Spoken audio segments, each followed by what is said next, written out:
Welcome to The Fight with Teddy Atlas, presented by Dynamic Striking. I'm Ken Rideout, joined as always by the international man of combat sports, the legend Teddy Atlas, fresh off his fight from Saudi Arabia. How you feeling, Teddy? Yeah, tired, but, it's okay. What are you going to do? We left Saudi Arabia yesterday, and we got here to the good old US of A today. And I'm here doing the show for the people we care about. Our fans and all the boxing and UFC fans out there. It was a good show, 5 versus 5, but it was really 6 fights because you add in Bivol. But, Warren versus Matchroom versus Queensberry, Warren versus Eddie Hearn, and, build it up that way. But from my perspective, the incredible thing is only 2 weeks earlier we were there. And they unified. We were there to unify the heavyweight championship for the first time in 25 years, and it was an epic fight. Obviously, Usyk and Fury. So that would have been enough for most people to take a deep breath. I'm taking a little time off, and I'm not talking about me, of course. I'm talking about the people that are making these fights, and specifically Turki Al-Sheikh, where you could have just said, "Hey, look. We just gave you an epic fight, unified heavyweight title. I'm going to go stick my feet in the ocean for a couple weeks, and relax a little bit." No, 2 weeks later, come back with the 5-on-5. Turki Al-Sheikh really, I don't care what people say, "Oh, Teddy, you're giving him too much." No, I'm saying what needs to be said, what should be said. We didn't have these fights a year ago. Or less than a year ago, until this man showed up. We didn't have him, and we weren't going to have him.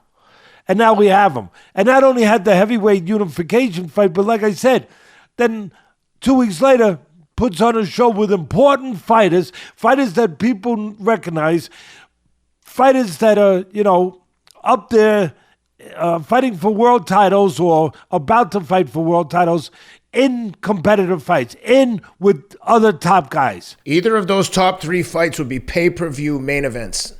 Yeah, exactly. And then it continues. See, that's the thing about it. People will always say to me, "What are you thinking about this fight, Ted?" It's been a little while. All right, give him some time to build his resume. Don't anoint him already. Give it a little time.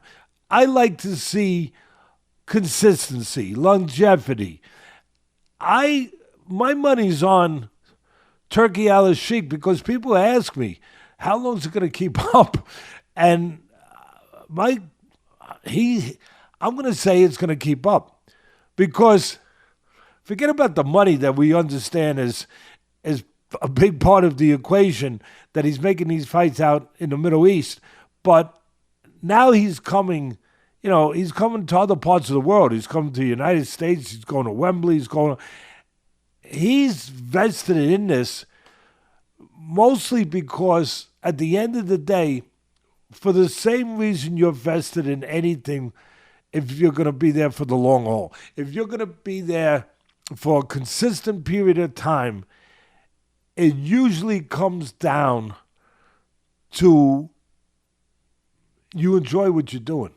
You love what you're doing. You have a passion for what you're doing. He has a passion for this sport and a passion and a care for the fighters. He really does. You can see it. He was in a ring after the Bivol fight, and he's kissing Bivol's little beautiful children on the head. I mean, he is vested into the sport, into the people who make the sport, namely the fighters, obviously the fans, because they're the beneficiaries too. Obviously, they're getting the fights they couldn't get before. So, anyway, it was a great trip again. I am very appreciative that I could not only that somebody would ask me to go over there 4 times now. It's been, I guess, right? 4 times in the last 6 months, whatever. But even more importantly, that I could share that experience with my son, Teddy, and we could be there together. And then they asked me to go to the gym again. They have the gym where they're developing the young Saudi fighters, young kids, boys and girls. They're developing a nice boxing team in the gym over there. And I've been going since the last 3 trips there, actually. They've been asking me to go give, lessons to the kids. And I have done something. I'm not, it's not on a professional level. Obviously, I'm going out there. They're kids. They're amateurs. It's not like when you're training a pro fighter, you go to camp. Costa used to tell me a cardinal rule. He used to say, do not fall in love with the fighters. You have to keep that separation, whatever. I've made that mistake a few times. I was going to say, tell him, mission unaccomplished. I've seen you fall in love with every fighter you've had. You almost care too much at times, it feels like. But you know what? I was going to say, I definitely have fallen in love with these kids. I have fallen in love. I really have fallen in love with these kids. And every one of them. I mean, their passion for the sport, their respect, the way they give to me and to people, the way they conduct themselves, carry themselves. I see the way you do it with my own son. I tell you, it's a real. That is the. Everyone says, "Wow, Teddy, the real main part of your trip was, that night seeing those 5 unbelievable fights, right? 5-on-5. I said, no, actually, the best part of the trip was going to the gym and working 3 hours with these young kids. The fights were great. Don't get me wrong. Great. Of course we enjoyed it. And I'm sitting with my son. But it's being able to do something I've been doing all my life, teaching.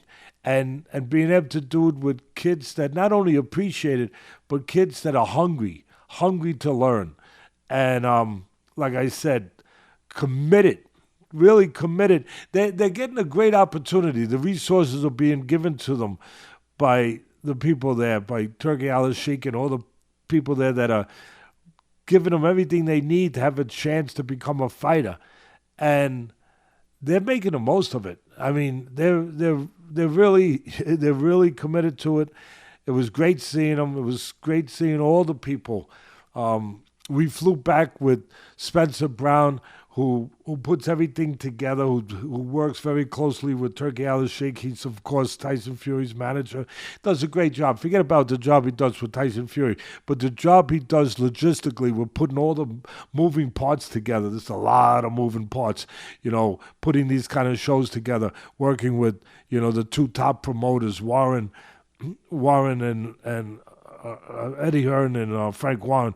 But somebody's got to put all the parts together, and Spencer Brown, his crew, James and Ali, who works with Turki Al-Sheikh, all of them. They just and we have adopted a Saudian brother.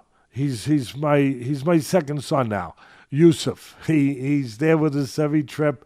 He looks out for us, and then Sultan, who runs everything at the gym with all the kids there. You couldn't ask for people that are just nicer to be around, that just good people that, that care about other people. And again, I said it earlier, I'll finish with this.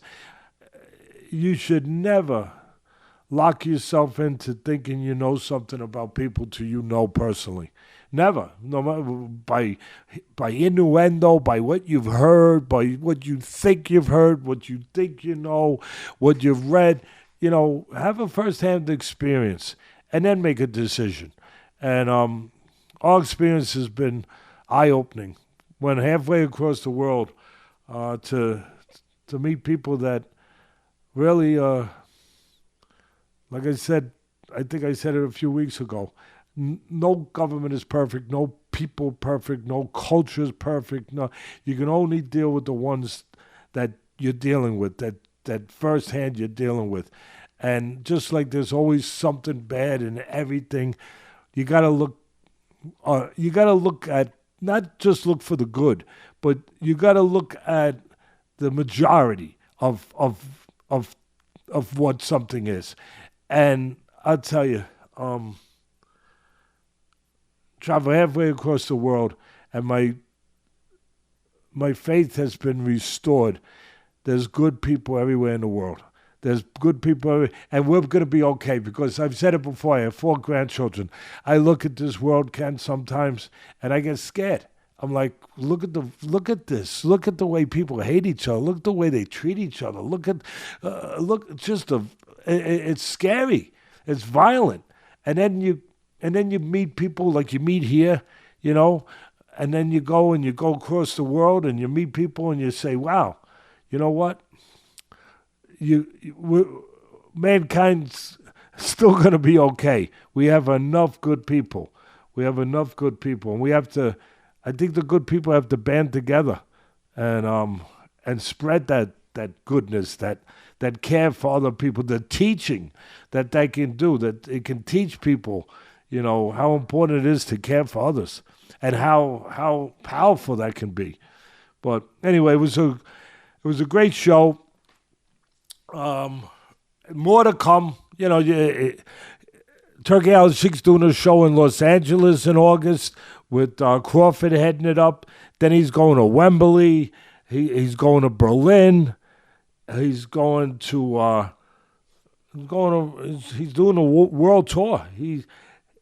It's being brought everywhere. Good fights being brought everywhere. That's not a bad idea. How'd you like the show? How did you like it? Oh, I loved it. I did a race on Saturday night in New York, so I got back and had to watch some of them on a delay, the early ones. But yeah, it was awesome.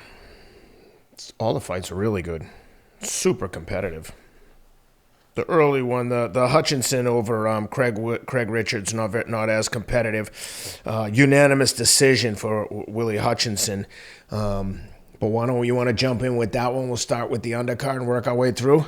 Yeah, that was light heavyweight, and it looks now like the winner Hutchinson will probably wind up fighting Boazzi for the WBO interim title. I wish, I don't know if the fans agree with me, but I wish we didn't have all these interim titles like interim and silver and nickel and bronze. And there isn't a person alive who thinks that Bivol and Better BF don't have all the belts. Like, those are the guys. That's it. I wish, and so much was put into getting one heavyweight champion.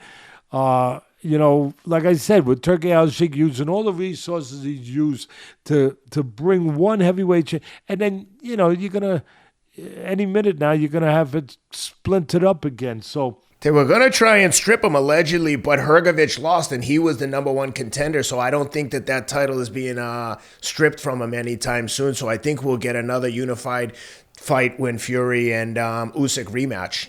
Yeah. It's the way I read it, that possibility is off the table with Daniel winning, which is unfortunate for Daniel. Yeah, that. I mean, they're gonna wind up making Dubois and of course Joshua, which will be That's huge, a good fight. all English fight. But anyway, getting back to the Willy Hutchinson, Craig Richards 18-4-1 now with 11 knockouts. Willy Hutchinson 18-1, 13 KOs. Light heavyweights. Hutchinson, he's an awkward guy. He's an awkward, unorthodox fighter. He switches back and forth, lefty to right. He moves. Then all of a sudden he comes at you. Then he moves the other way, comes at you from that direction. It's like trying to fly a kite on a windy day. You just don't know which way. You don't know which way the kite's going to go. And then he tries to be cute and fancy, do a little Jersey Joe walk off like he's walking off, and then all of a sudden give a little quick sneak attack from the side. You got to be alert. You got to be alert. You got to control a guy like that, and it's hard to do, especially the way Richards went about it. Richards has been with good fighters. He's only lost to good fighters. He went the distance with Bivol. He lost a decision to Boazzi. He's only lost to good fighters. He's 35 years old though, and it might have showed a little bit.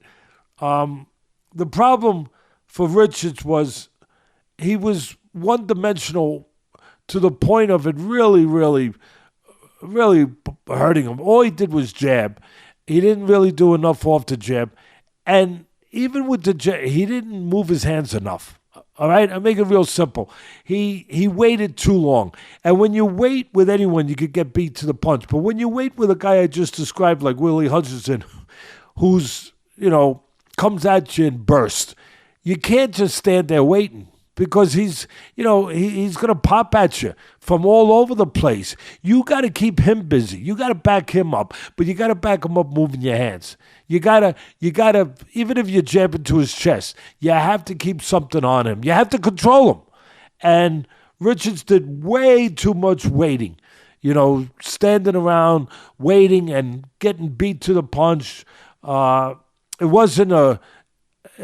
turned out more interesting at the end of the fight. The first part, it was all Hutchinson. He got a lead, just getting off before Richards, beating him to the mark, keeping him off balance, and all night long. And then it got interesting because Richards started coming on the second half, the late part of the fight, started coming on. And Hutchinson started to gas. And the problem was Richards at 35, he gassed too. If he didn't gas, it would have been really interesting. But the thing I didn't like, really, frankly, was in the 10th round, if my memory serves me correctly, Ken, the referee with Richards coming back, he hurts Hutchinson in the 10th, and the referee breaks him and takes Hutchinson across the ring to warn him for holding. Like, what are you doing? You just, if you didn't know better, you'd think that he's trying to help, the fighter that was with the promoter there. Yep. You would think that. He stops it. He's hurt. He stops it. He walks Hutchinson all the way across the other side, gives him a warning, and then, by then, Hutchinson's recovered and survives the round, actually finishes the round strong. And the last couple of rounds he got through. He was able to get through the rounds. He dug down, he got through. But he was gassing. But the problem was Richard, you could probably argue Richard's gassed as much, if not more. So Richard just couldn't get it done. He had opportunities late, but ran out of gas, and also just throughout the night did not move his hands enough. And it's too bad. You're happy for Hutchinson. You're happy for anyone who gets a big win, but you feel bad, or I do at least. 35-year-old Richards, he's been in there with good fighters, gotten the distance. You thought this might be his chance where, the other fights, he wasn't quite, especially Bivol. He wasn't ready for Bivol. But you figure he fit in here good. And at the end of the day, just give credit to Willy Hutchinson. He gets it done, and he moves on looking like he'll fight, like I said, looking like he'll get a fight now with Boazzi for the WBO interim title. Yep. Well, next up on that card was Nick Ball gets the split decision win over Raymond Ford. Judges had it very close. How'd you like that one? Best fight of the night.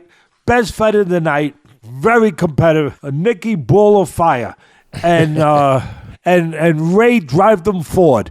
I mean, first of all, very close fight. Ball, he's a busy guy. He's a short guy. He literally is a ball of fire. Comes out there, throwing punches, body and head, throws in spurts, continually looking to stay busy. His offense is a big part of his defense. He tucks up good, puts the earmuffs on, tucks up good, blocks pretty good. But he outworked and out-hustled Ford the first half of the fight. A lot of his punches didn't land. Ford was blocking a lot, and so was Ball. But Ford was blocking a lot of punches. But he was busier. He took those rounds. He outworked him. He out-hustled him. That was the game plan. You could see that. It was It was for the WBA featherweight title, which Ford has. Ford is now 15-1-1. Ball is now 20-0-1 with one draw. The thing about Ball that set him up good for this fight was just a couple months ago, he fought in Saudi Arabia in Riyadh, and he lost. Well, he fought a draw he fought a draw for the title with the other champion. Can't think of his name right now. What was his name? Anyway, he fought a draw just 2 months ago. So Ray Vargas, he had a draw against. Yeah, he fought a draw with a lot of people thought that Ball won the fight. So he comes back. He's got one of the best promoters in the business, and Frank Warren. He comes back, gets this fight, and look, you can see he was favored over there. All right, that's all. I'm not going to go deep, but you can see that there was people that would like to see him win. He was favored. You could see it. You could feel it. And he keeps Ford busy. He grabs the early rounds for the most part, swarming him, doing a good job. Very tough kid, very, very likable kid, very fan-friendly. And Ford, it took him half of the fight, maybe a little less, to get his bead, to get the bead on him, to get the range to get off before. See, with a guy who's aggressive and closes gaps fast like Balder, it's very important to pull the trigger at the right distance, at the right range. You wait a little too long, you get smothered. Yeah, it doesn't mean you can't work inside, and Ford's a good inside fighter and outside fighter. He's very versatile, Ford, and very solid, and very good. I found out how, this is going to sound funny to the fans. In this fight that he didn't get the decision, I found out how good Ford is. He is good. He is really good. But I love Ball too, but man, Ford can fight. His technique is tremendous. He's strong. He punches. Everything is short and concise and snappy. Inside, outside. He can counterpunch. He can go to the body, the head. He places punches intelligently. He can fight. And so it's a big win for Ball to beat this guy. This was no, hand-me-down sort of thing that, you're getting a good spot here to get that. No, he had to earn. And talking about earning, the second half of the fight changed. That was Ford's. That was, for the most part, all Ford, the second half. He did get the range where early on, he was getting off just a little too late, and Ball would close the gap. Now he was getting off at the right distance. He was keeping Ball at the right range, getting off at the right range, and then doing some work inside too. Real nice short body shots. The uppercut became very available for Ford. He hurt Ball a couple times in the later part of the fight, but Ball, again, he overcame it. He behaved like a champion. The last part of the fight, I didn't give a scorecard. I'm at ringside. I'm not keeping a scorecard, but Ford won the second half of that fight, and I thought he won the rounds larger than the rounds that Ball won. I thought Ford had earned the fight. I'm not complaining. I'm not going crazy because Ball earned it too. The way he fought, the way he behaved, it was a tight fight. All the scores were 115, 113. One of them for, obviously, Ford, who lost the split decision. Two of the judges, the same scores going for Ball. I would have given it to Ford. I thought, and taken nothing away from Ball again. You English fans over there, enjoy it. Enjoy the Guinness. Enjoy the crumpets. They probably taste extra good. A couple of your guys did great. You guys, I love you. You guys did great. But I just thought, I know you're honest, right? You guys are honest as fans. I thought Ball was throwing while Ford was placing. He was placing shots, and his shots were more effective, were cleaner in that second half of the fight. And he was doing damage. He was starting to break up Ball. He really was. I thought he did enough to to get it. I didn't think they'd give it to him. Again, I didn't sit in ringside. I said, they're not going to give it to him. He probably would have had to score a knockdown to get it the way it felt. But no robbery like crazy, because you could easily say, okay, Teddy, it's close. Either way, very close. Ball's throwing more, but Ford is placing more, so you could get close rounds that way. Yes, I agree, but you're supposed to be able to look at those as a judge, those kind of rounds, and not have to excuse that,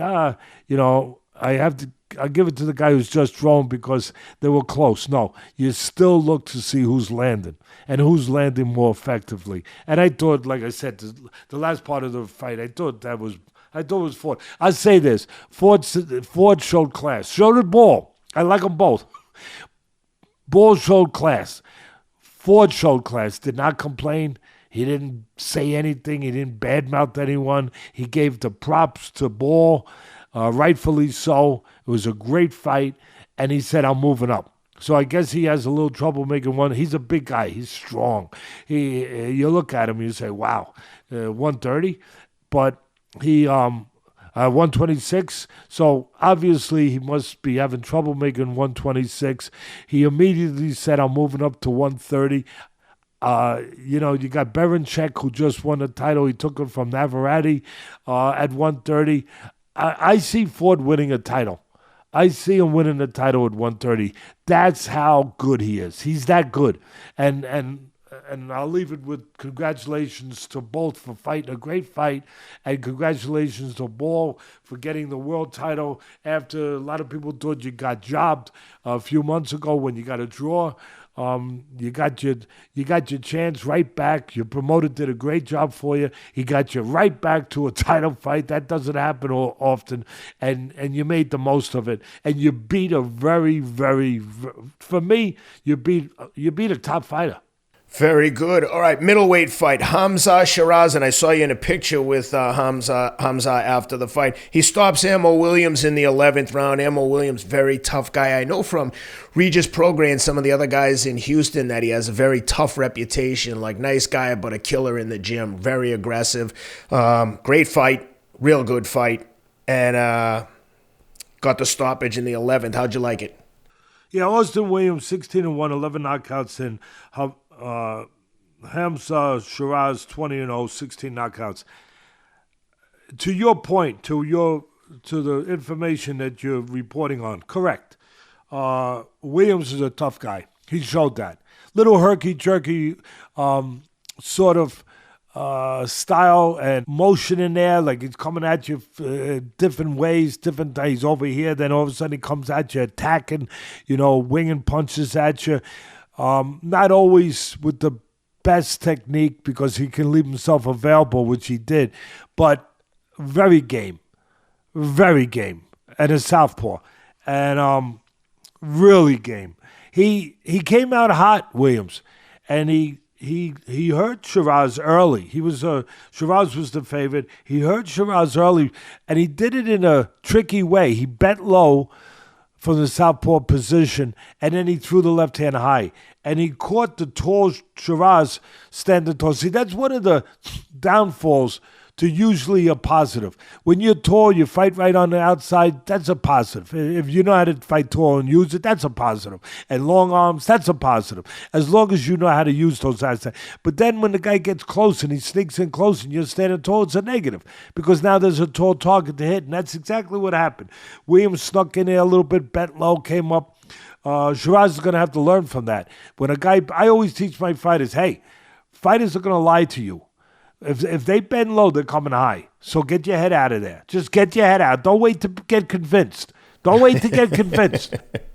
Cus used to say, when I was a fighter, Cus would say to me, hey, Atlas, if you don't move your head, he'll move it for you. I say, all right, I get it. I'll move my head. So I like Sheeraz.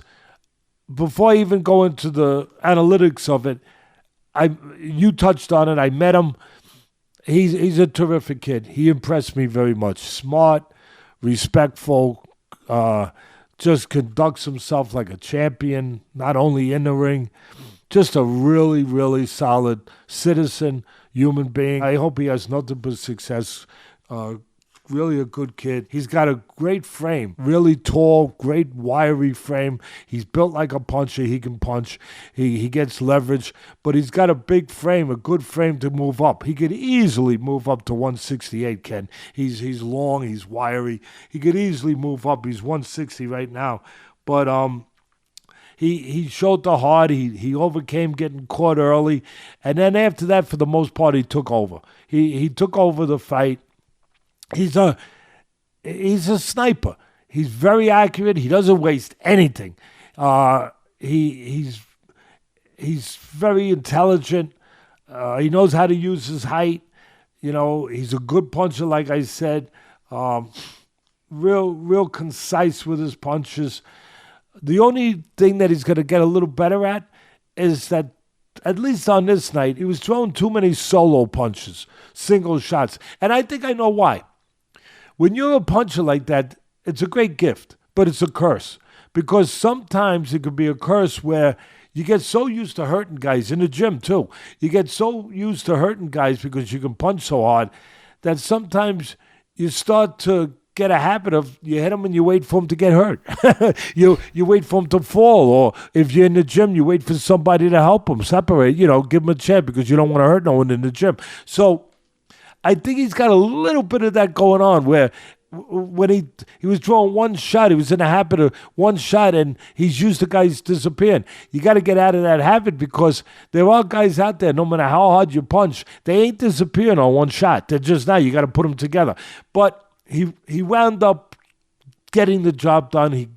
He got rid of an undefeated fighter at the time, Austin Williams, who was 16-0, of course, going in. Sheeraz stays undefeated. The other thing besides that is I love his patience. I love how deliberate he is. I love how cerebral he is. And I actually said this to him. He's a great kid. I said, don't let one of your great assets, one of your strengths become a weakness. And that happens sometimes. And what I meant by that and explained to him was being patient and deliberate can be a great strength. But it can also be a weakness. If you're too patient and too deliberate in certain fights, in certain areas, you can get outworked. You can get out-hustled if you don't wind up hurting a guy. So you got to make sure that, that does not become a negative. It is a positive. You're calm, you're deliberate, you're not running into stuff, but just be aware, just be cognizant of the fact that if you're too patient, you can sometimes, get outworked, get beat to the punch. It's like that old saying, too much of anything can be bad. Too much milk could be bad. Milk's good for the bones, but too much milk ain't good for you. It could be bad. So too much patience sometimes, could go down. But I was very impressed by him, mostly as a person, because I always feel that when I see a kid has great character, to me that's their greatest strength. Yeah, they got to have the physical tools. I get it. And the technique has to be there. And they have to have experience and all of that. But character, that's going to serve them. At the end of the day, with the talent, that's going to really serve them. And that's going to keep you there. When you have character, a lot of guys, sometimes guys with shady character, they have so much talent, they can get there, but they ain't staying there. They're not staying there. Yeah, the character is really the cement that keeps the blocks in place, where they stay there. They don't start moving around where, next thing you know, the house starts falling down. So, anyway, I was very impressed by him. I think he's gonna have a great career. There's some good fighters in that division. My friend Agus, who of course has all the great Ukrainian fighters. He does a great job. He's got what a stable. He's got Usyk. He's got Lomachenko.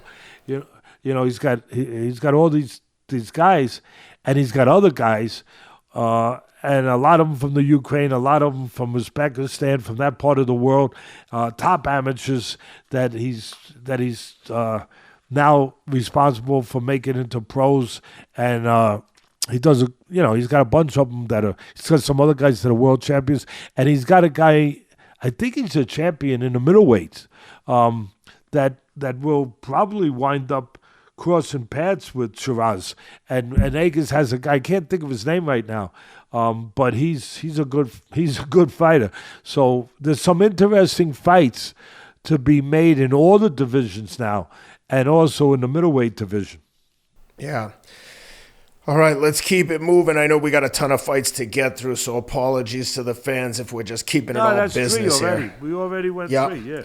All right, Bivol knocks out Malik Zinad in the 8th round, last minute. Well, not quite last minute, but certainly a replacement for Better Biev here, and Bivol did exactly what you would expect him to do in the 8th round. Teddy, did you notice when Bivol had him in trouble, his hands were moving so fast with bombs? I mean, every single punch was thudding, but it was like a tsunami of punches. Soon as he saw blood in the water, he got him out of there so quickly. How'd you like it? Yeah, he's a machine. Look, there's a reason why he is pound for pound one of the top. There's a reason, and he showed it. He's concise. He doesn't waste anything. He's calm, cool, collective. He controls range. He gets into range. He gets out of range. You just touched on it beautifully. He puts punches together. He's defensively responsible. And he's mentally always in control. And he's got great eyes. Great eyes. He's got X-ray vision. He sees all the crevices, all the openings, kind of like a Crawford. He sees everything. Zinad was undefeated. He was 22-0 going in, 16 knockouts. Nobody knew much about him. Look, this was literally what I used to call going from the wading pool to the ocean. Yeah, it really was. And when you go from the wading to the ocean, Ken, sometimes you get hit by a wave, and sometimes you get drowned. Well, Zinad got hit by a wave, and the wave didn't take long. First round, and that's what happened when your technique is a little off. I'll tell you why he got hit. He threw a punch. I think it was a right hand, but whatever it was, he threw a punch and he took a picture. You can't take a picture after you punch, especially with a guy named Bivol. And Bivol, he didn't move after his last punch. Bivol made him pay. And now with one punch, like you said, with a combination of punches, he put him down. So now it showed good heart. He got up. He got up from that. He wound up going 6 rounds. Everybody thought it was over right there, but he went 6 rounds. Zinad is an awkward guy. He's got long arms. He's tall. Bivol made it look really easy. That's how good he is. But Zinad, for a lot of guys, it wouldn't have been quite that easy because of his length, his style. He keeps the left hand low, a la Larry Holmes, where he shoots it from the hip. Of course, he's no Larry Holmes, one of the greatest champs of all time and greatest heavyweight champs of all time. But I'm just making a point that he's got a similar delivery of the jab, low, and people say, oh, he could get hit. No, but he does it from outside where it's hard to time him with the right hand unless you're somebody like Bivol who's calm enough to get in there and sneak in there and time it perfectly. But when he's thrown it from that distance, it's hard to time him. And again, it's hard to even judge the range of his jab when he's thrown it from the hip. So he can give a lot of guys trouble. The real problem with Zinad, besides the fact that he was in there with someone named Bivol, because that was the real problem. But besides that, he's a one-trick pony. He's very one-dimensional. It's just jab and right hand, jab and right hand, jab and right hand, jab and right hand. And one other thing, a real defensive liability. And I talk about it in the gym. I don't let people do it. He lays his head after he jabs on the right. When you lay on the right, you're in the lane for the right hand. You have to finish your head movement. If you're orthodox, you have to finish your head movement on the left, outside the right hand. He laid his head on the right. I was sitting with my son in the ringside, and I turned to my son. He says, he's going to get hit with a right hand. He's going to get hit with a right hand. He's laying his head on the right. 6th round, Bivol finished the job. He hit him with a right hand. Then, like you said, he put a tsunami, just a cyclone of punches together, all accurate to get rid of him. The end came when Bivol wanted to come, where, not that he was carrying him, but when he decided to close the gap to the point that he could get rid of the guy. And that's what he did. But he's so cerebral. He's so machine-like. He's such a perfectionist. He really is. He's the ultimate example of a perfect. You look at him, you know what a perfectionist is. You really. He wants to do everything. His handwriting is probably perfect too, because you can see he dots the T's, he crosses the I's, crosses the T's, dots the I's. Everything. See, I'm not a perfectionist. See, I just proved it by saying it the wrong way. But in the 6th round, he made a concerted effort to end it. He suddenly closed. He just closed the gap more. He got it. He made sure he surveyed the terrain for 5 rounds. He surveyed after almost ending in the 1st round, and then he just said, okay, I got this now. Might as well finish it. And he closed the gap, tightened it up a little bit. And once he did that and he got into his range that way, it was over. And it was over. He stopped him in the 6th round. And, Zinad is, he went from the wading pool to the ocean. What can you say? A lot of other guys, just his awkwardness, his length, like I said, his delivery system probably would have been able to give some other guys some problems, but not against a guy like Bivol. And again, just a little too one-dimensional. But it all goes back to what I said at the beginning. It's the guy he was in there with. Yep. All right, let's get into the heavies. Daniel Dubois, incredible performance against Filip Hrgovic. I love this fight. I thought Daniel Dubois looked as good as he's ever looked. How'd you like him? As determined as he ever looked. He's a new guy. All fighters deserve credit. I'm going to give Dubois a lot of credit. I give them all credit when they deserve it. And they all deserve it for the most part, just getting in the ring. Facing what most people could never face. That kind of threat, those kind of inhibitions, your own inhibitions, your own doubts, your own fears, your own, ghost. I mean, it's like a kid in the middle of the night being a fighter. It's like a little kid who, sees a shadow that he thinks is the boogeyman, and he's got the courage to get up out of bed and go and turn a light on or go and open a closet to see if there is a boogeyman. I mean, that's what fighters face. People don't realize that they're facing that kind of pressure, that element of every time they get in that ring. And in sparring too. But of course the ring is the ultimate. When they get in that ring, they have to face something that's uncommon. Human nature for the most part is to avoid, things that are dangerous. To avoid confrontation, to survive confrontation. When you have to box, every time you have to go in the opposite direction of human nature in that way. You have to go in the opposite direction where rather than finding a way to avoid it, you have to go and meet it head on, face it head on. That is a monstrous discipline, and amount of pressure to have to get into that ring and face your own doubts, face your own shortcomings, face those kind of threats and that kind of fear. That is the hardest part of boxing, the mental part. That's why it's the hardest part.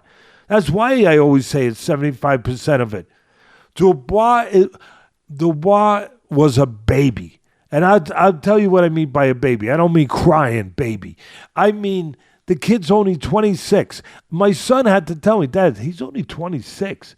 it seemed like he'd been around for a long time, and he's been around, but it seemed like he would be older.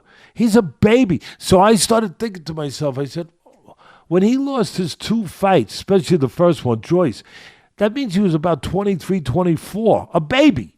In the heavyweight division for the most part, still young.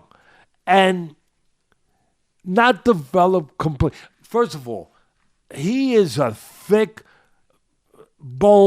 heavy-boned, thick-muscled, strong guy. He can punch, but when you look at him, you see the girth. You see the physical strength. I mean, it's so apparent. It sticks out where you see that thick, natural strength. Like, not the strength that you see from a guy that's, in the gym, doing the barbells and everything else and doing the Arnold Schwarzenegger thing. But a guy who just has natural strength, that his genetics are those genetics to be that kind of, built that way. He is strong. But where he wasn't strong, I used the term baby, young kid, he hadn't caught up to his physicality mentally. And if you go to his losses, starting with Joyce, who was undefeated, he was a silver medalist, big, strong, tough guy, much older than Dubois, he was winning that fight. Because he's good enough. There's no shortcomings physically with Dubois. He was winning the fight, but mentally he didn't get over the hump. Mentally he broke down. When push came to shove, when the moment of truth came, when the devil knocks at the door, when that moment comes, he came up short. He didn't have that belief yet, that confidence, that belief, that discipline, that resolve. That hadn't been developed yet. His people were trying to develop, but it hadn't gotten there yet. And sometimes it never gets there. But it hadn't gotten there yet. I am a believer that everyone has their own journey. And it's for a purpose. Your journey is for a purpose. I look back, and I'm looking from a distance. I'm not hanging out with him. I don't know. I met his trainer. I met his people. They're wonderful people. They care about him. They're doing a great job. They didn't abandon him when he lost those fights. He was at the bottom of the barrel. You know how he felt losing those fights and the way he lost them. That's right. To Usyk and to Joyce. Everybody was saying things about him. He didn't have this, he didn't have that. The things that people could say in such cases. Didn't have heart, whatever. Anyone gets in the ring, they got more heart than most people. But that's another thing. We're talking about levels of it. We're talking about discipline. See, I don't call it heart as much as I call it confidence, discipline, belief. I put it more in those categories. Control. Understanding that you are in control, that the other guy's not in control. When you're a baby, when you're young, when you haven't developed in those areas yet, some people develop earlier, some don't. You start to think the other guy's got the control, like he's the boss. He controls over how you're going to feel, how you're going to react. No, it's you, it's your choice. It ain't his choice unless you give it to him. But it's your choice. It's not his choice that he's stronger, he's more mature, and how you're going to feel and how you're going to act is his choice. No, it's yours. It takes time to learn that. And he hadn't learned it yet. He hadn't learned it yet in the Joyce fight. And he hadn't gotten it yet quite in the Usyk fight. It was a good, close, competitive fight. It was controversy with the low blow, all that stuff. At the end of the day, though, there's no controversy. At the end of the day with Usyk got it done when he had to, and Dubois didn't. He didn't. He came up short. But when he fought Miller, who used to be a top prospect, he could fight, and he's tough. But he came in 300-something pounds, ridiculous, but still a big guy who's experienced. He's fighting Miller, and Miller came there for one thing, to take his heart, to take his soul, because he was thinking the same thing we're talking about, that I'll break this guy down. He broke down his 2 losses. Yeah, he's big, he's strong, but he'll break down. I'll just keep putting pressure until he breaks down. I'll keep coming and coming and coming, and he did. I was there. He kept coming. Miller kept coming. Showed a lot of heart. He showed a good chin. He kept coming and coming and coming. And you know what? So did Dubois. He stayed there with him because that night against Miller, that's the reason he won the other night, because of that fight. That night was not about a purse. It was not about where you get rated in the rankings. It wasn't about what your next fight is. It wasn't about any of that. It was about redemption. It was about him redeeming himself. It was about pride. It was about his soul. It was about Daniel Dubois having the right to feel the way he wanted to feel about himself as a man. Himself. Not us. Not the WBA, the WBC, the IBF, to the ZWXYZ, whatever. Not anybody. It was about him. How he's going to feel about himself as a person, as a man. And he went out there and made up his mind what he was going to do, and he did it. And when he did that, he was ready to fight somebody like Hrgovic or anybody, because now he had the full package. Because now he was hitting on all 8 cylinders. Because now he found himself. And that's what I mean by a journey. I really believe that it was his journey, because he was ahead of most people physically, but not here. Not mentally, not emotionally. He had to go through that journey and lose those 2 fights. As it turned out, he had to go through that journey to get to where he is. It was part of his journey. It was mandated. It was mandated for him. Some people don't have to because they get it together earlier. Whatever. Their upbringing is different. Whatever it is. But for him, because he was ahead of everyone physically, he had to go through that travel in those fights and deal with what he dealt with. And then whatever happened, he was going to have to deal with it and find his way. But it was necessary if he was ever going to become the Daniel Dubois that he wanted to be. And that maybe God wanted him to be. But he had to do it on his own. He had to do that part on his own. And he did it. He did it. And I want to give him all the credit in the world. He did it. He and his trainer, all of them. I'm very happy for them. Now he went through the fire the first 4 rounds. He got tested. Yes, Hrgovic gasses. Yes. Dubois has better endurance. Yes. Hrgovic, you could probably have handicapped it that if you don't knock him out in the first 4 rounds, he's going to gas, because he gassed against Zhang, who he beat in a very, very close fight, but that he was going to, and he did, he gassed. But he gassed because there was pressure being put on him too by a big, determined man. And Hrgovic is, I talked the early fights, there was some one-trick ponies, one-dimensional guys. Well, guess what? Hrgovic is a one-trick pony. Jab, right hand. That's it. Right uppercut once in a while, which, I tell you the truth, scares the hell out of me if I was in his corner, because he drops it to throw it, and he could get countered with a left hook. But anyway, he is one-dimensional. And he was undefeated. He's been a number 1 contender for a while. If he gets this, he's going to wind up getting a world title shot, all of that. But now he's not going to get it because, of course, he got beat. But jab, right hand. But that right hand was finding the mark on Dubois those first 3-4 rounds.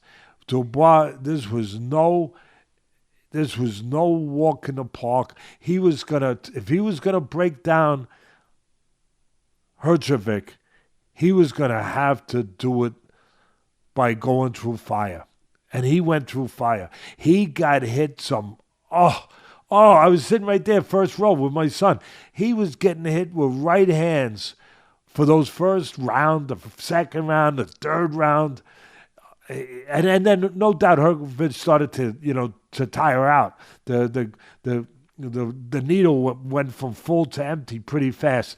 But that was done because of Dubois doing what he had to do, bringing that pressure, evaporating Hrgovic with that pressure.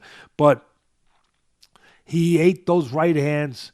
He stayed with it. He kept coming. And then he started landing his. Now, look, I know it was a bad cut. I know ultimately the fight got stopped in the 8th on cuts. Let me tell you, do not think that if that fight wasn't stopped on cuts, Hrgovic might have won. No, Hrgovic was getting knocked out. Okay? I don't care what side of the fence you're on this fight as far as liking, knowing somebody. I'm just talking facts from being in the business and being there. He was getting knocked out. He was getting broke down. His spirit was getting broken down, but physically he was getting hurt by a big, strong man. And the big, strong man was only getting stronger. He was like a freight train there was somebody in the fuel room feeding it coal. Just feeding coal into that train. And he was coming down the tracks. And he wasn't going to slow down. He was going to go more and more because Dubois was only getting more confidence. He was getting more and more. He saw what he saw. He comes from where he comes from. Now it was his turn. And he was gaining confidence by the punch. And he was going to stop Hrgovic. In some ways, Hrgovic was actually benefited from being cut because now he didn't wind up getting knocked out. It goes down as a loss on cuts. But again, if that went any further, Dubois was going to knock him out. I felt that. And then you could say, oh, Teddy, Hrgovic, he landed those right hands early. How do you know he wouldn't have landed the right hand? And maybe he would have won. He was running out of steam. The steam that was on the right hands for Hrgovic, the early part of the fight, was not there anymore. He was getting broken down. And people are going to probably want to say, Teddy, how do you think he'd do with Joshua? Here, I'm going to give you my quick assessment on that. First of all, Dubois is one of my favorite fighters now because of what I just described, okay? Because of that journey. Because of what I know he went through. And also, I can see the kind of kid he is. He's a humble, quiet, good kid. And it's not hard to root for a kid like that. It's really not. And he's got good people, like I said. His trainer, his trainer's name is Don Charles. Does a really good job. He would be the underdog if they're going to wind up fighting in Wembley. I got the date on the fight. What is the date on it? It's we got the date on the fight. Place. September 21st.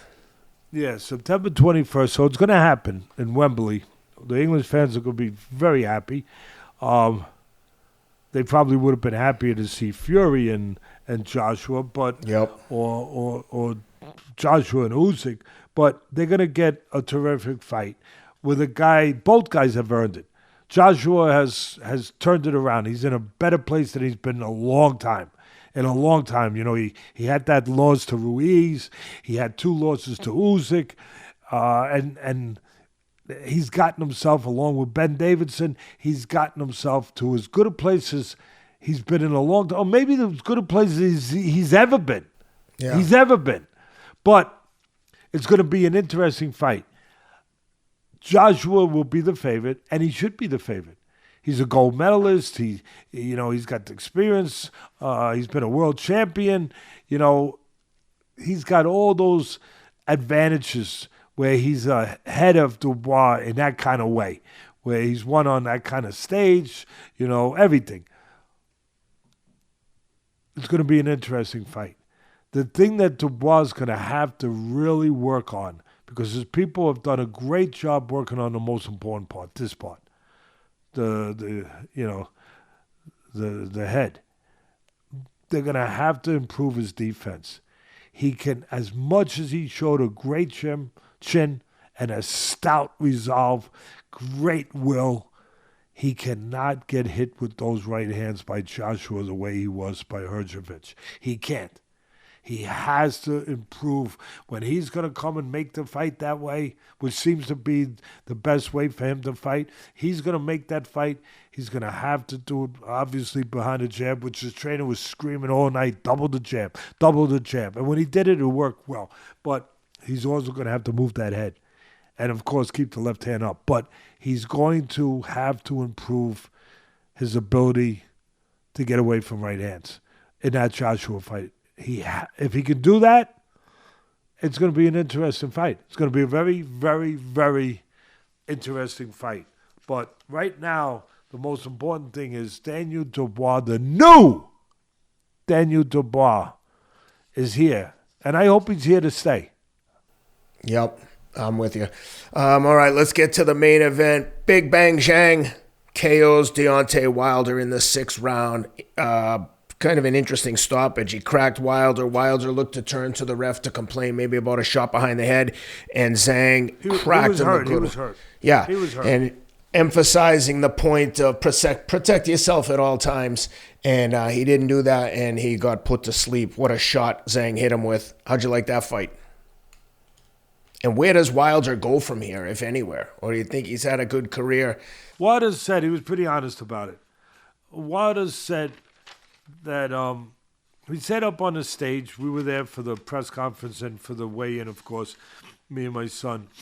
And Wilder said, if I lose this fight, there's a good chance, I might retire. It might be over for me. So he's responsible. He knows he's 38 years old. I think he left a lot of himself in the ring in the Fury fights. I always say that. Where I said it for 25 years doing all the broadcasting for ESPN, where fighters, when they get in that ring, there's always a chance they'll leave it with less of themselves, always.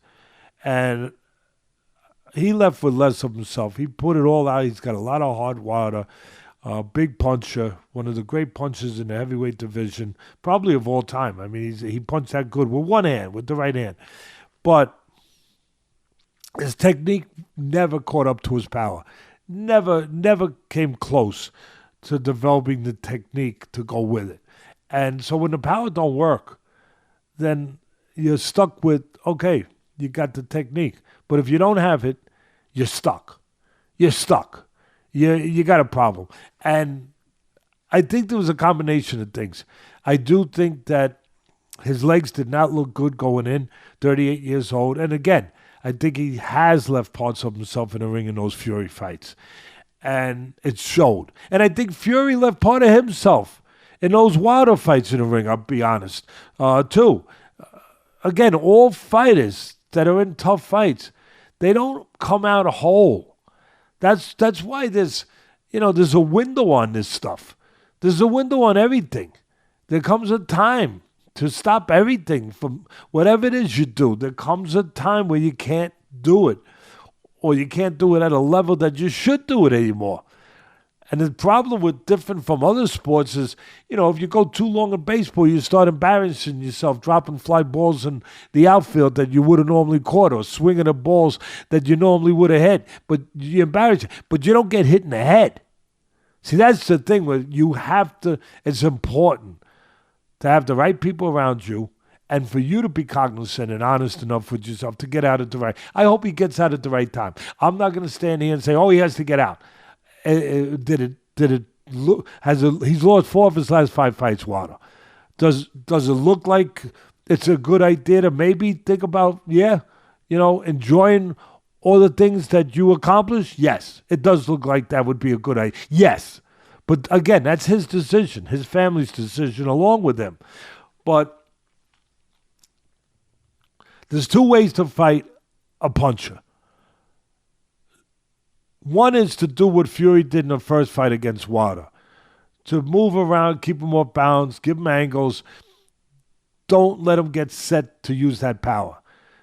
That's the key. Don't let the guy get set to use that power. The other way to do it is to back him up. Don't let him get set by Don't let him get set by giving him angles, or don't let him get set by backing him up. Guess what? You didn't have to be the amazing Kreskin to figure out which of those 2 choices or options Zhang, because I haven't heard recently anyone called Zhang twinkle toes, right? I don't see him ever being. I don't ever see that phrase being used for Zhang. Big Bang Zhang, 280 pounds, 6'8", whatever he is, 6'9". No. He's not going for ballet classes. So that was his option. If you're going to fight this fight, and Sean George, his trainer, former fighter, did a good job. Back him up. Do the same thing Fury did. Fury fought him the first time, moving. He got a draw, and he still did get dropped twice. He got a draw. Then the second time, Fury said, no, I'm going to back him up. He backed him up. He got the knockout. Zhang said, I'm going to knock him out. I'm going to back him up. And he backed him up. He backed him up very cautiously, properly, where he was very aware of the right hand. He got touched a little bit still, but not clean, not clean. But he was defensively responsible. He was taking little steps. He wasn't rushing in. He knew what not to do. Don't get hit with the right hand. The first, don't get hit with the right hand. Win or lose the round, don't get hit with the right hand. So he was pressing behind his southpaw jab. Zhang's his southpaw. He was doing it. He was being cautiously aggressive, but he was being a boss. He was backing up Wilder, and he hurt Wilder. He got him near the corner. He hurt him. I think he hurt him with an uppercut, but he hurt him, and Wilder has always shown hard. He survived. He got through those rounds, but those first 4 rounds, Zhang won those rounds, and Zhang was setting the tempo of the fight, where the fight was going to go by him pressing the guy back and being the boss, and again keeping him from being set for the one thing he does really well, explode right hands. So Zhang had the early part of the fight, and like I said, he did hurt Wilder. Wilder recovered from it.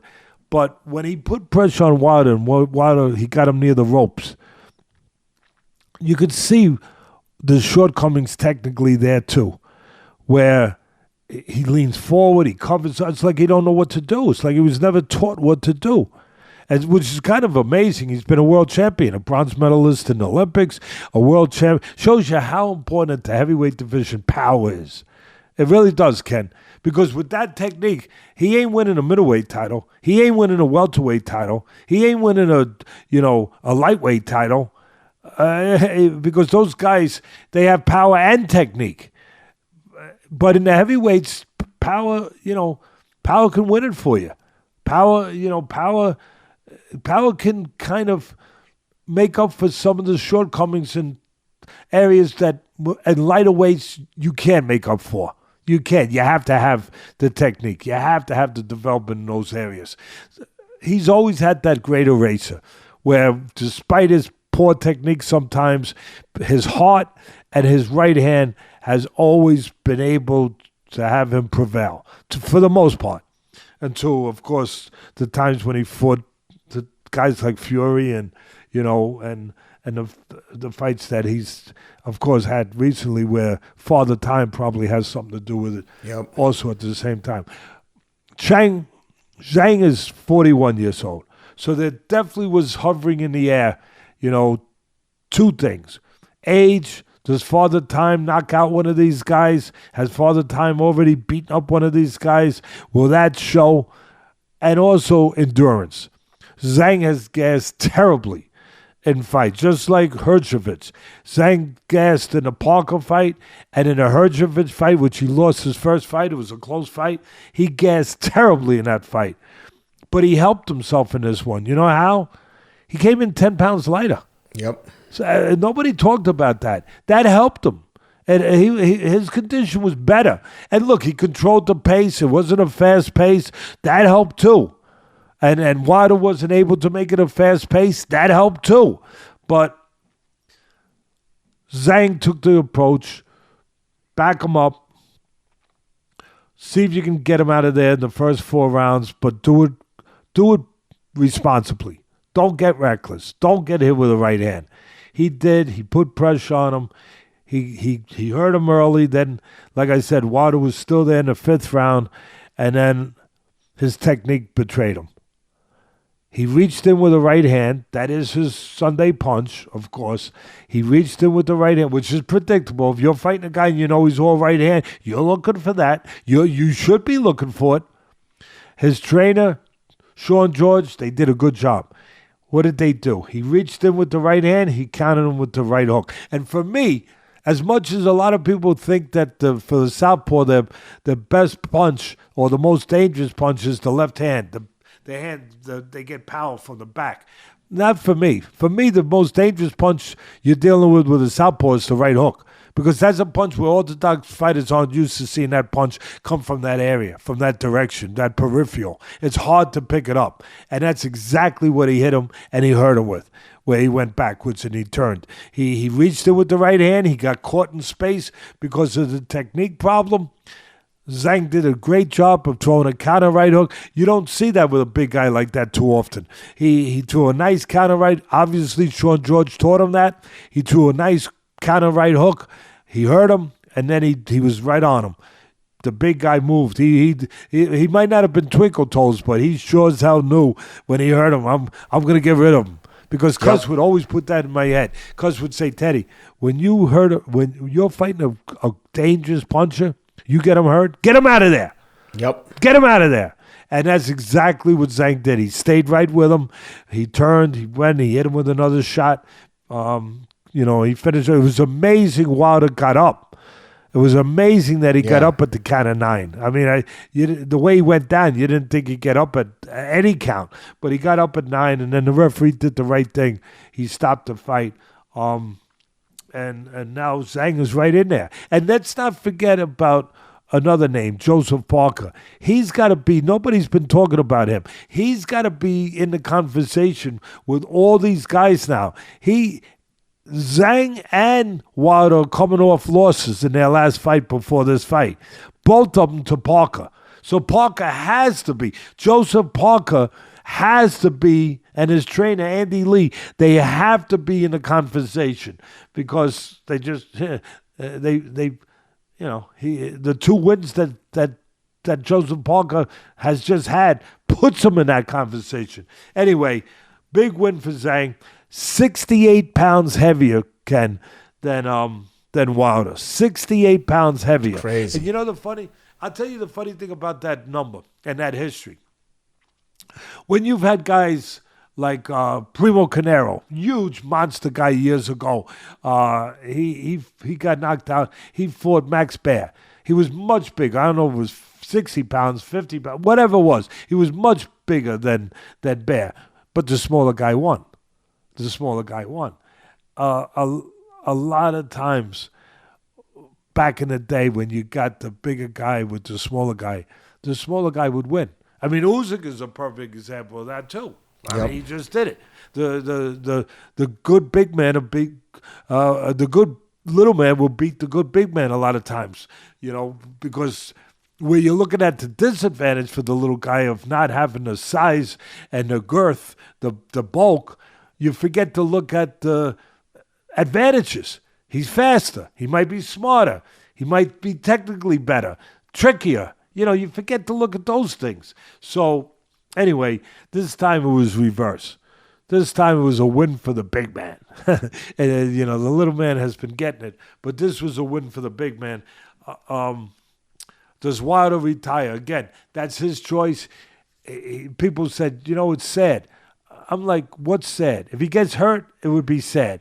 But he's made millions of dollars. Al Heyman has done an unbelievable job with his fighters, making them rich. He's made his fighters millionaires.